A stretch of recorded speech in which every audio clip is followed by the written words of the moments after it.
Hello, welcome to Amnesia TV. We're with Steve Aoki tonight. Hi, how are you doing? Should I use this mic or? No, you can just share with me. Okay. That's all right. okay Yeah, with you. that's fine. Yeah. How you doing? I'm good. Yeah.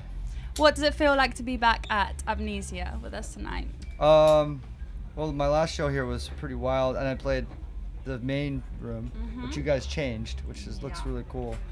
And I mean, the Terrace is such a legendary place. I remember I played. My first time playing Amnesia was like, I think it was 07 or 08 for Manumission, and I played the Terrace when you guys had the DJ booth on the side. Yes, that's right. And I remember I played this Weezer song. I played dun dun dun dun dun dun dun dun dun dun dun, dude, and that crowd went off to that. I couldn't believe that. I was playing like Queen and shit like that in Amnesia. I couldn't. It was kind of like I felt like it was different because obviously like even back then 08 was like mainly all minimal techno.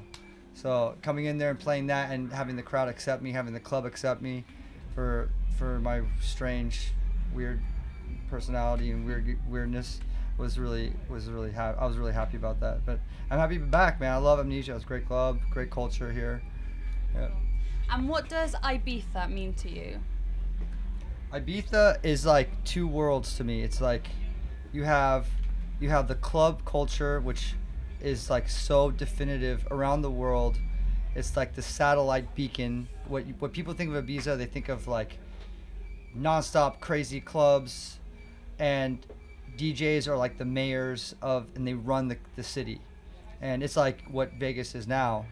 But then you see the second side, the other side of Ibiza, which to me is so beautiful, and which is really like my real love of this island is going out into the ocean and seeing like all just the beauty of like the island and like the being out in the water and just seeing all the mountains and trees, and there's so much to the island there that no one gets to check out.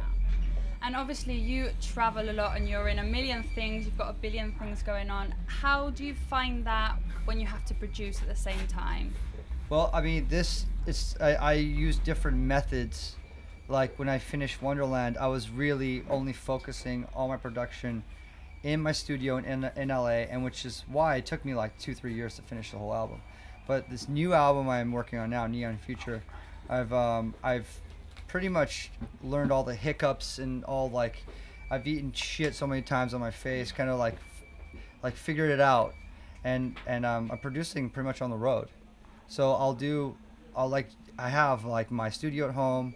I've rented out cabins in the mountains, and I've like isolated myself to work on production, and now I'm like writing like on planes, literally like planes, jets, hotel rooms, and I'll write bits and pieces and put songs together that way. It's easier for me that way because I get inspired quickly, and I kind of take what I'm hearing when I'm like like hearing it all these different places around the world and all the different DJs. I'm like what's being effective as far as like new drops, new melodies, and it's made my sound a little bit more like I'm trying to make it to the next level, you know.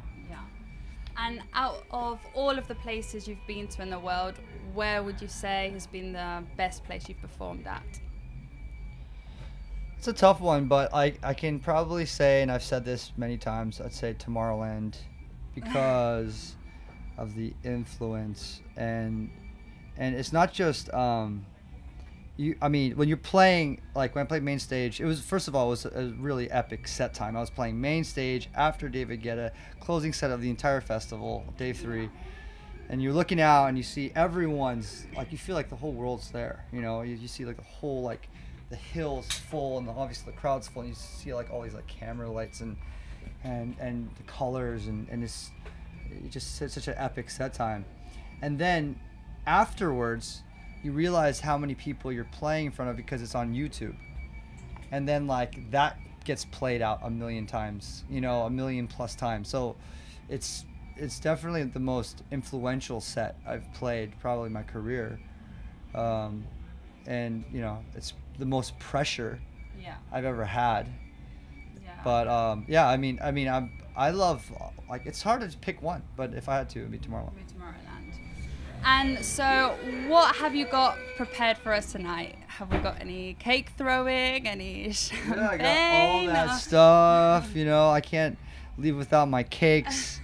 People want the cake, so I bring the cake. You know, it's just that level of demand, supply and demand. But I want to have a really fun, interactive show, and that's one of the most important things. I want people to leave really excited and having super positive feelings about the show. I mean, the music is the most important part. It's 90% of the show, and everything else to me is like adding a little bonus to the music, that little interactive element.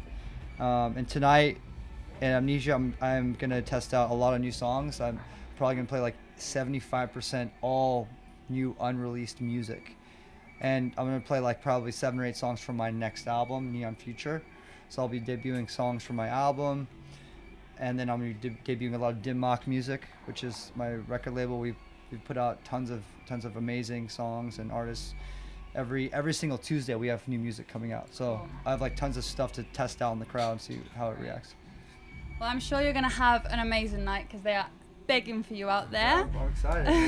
It's hard to follow Knife Party though, because their set is probably one of my favorite sets to watch. Like, they're like my favorite DJs too.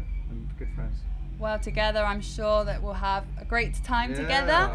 And thank you very much for your time. And we'll see you very again soon. Right. Okay. Thank you for watching Amnesia TV.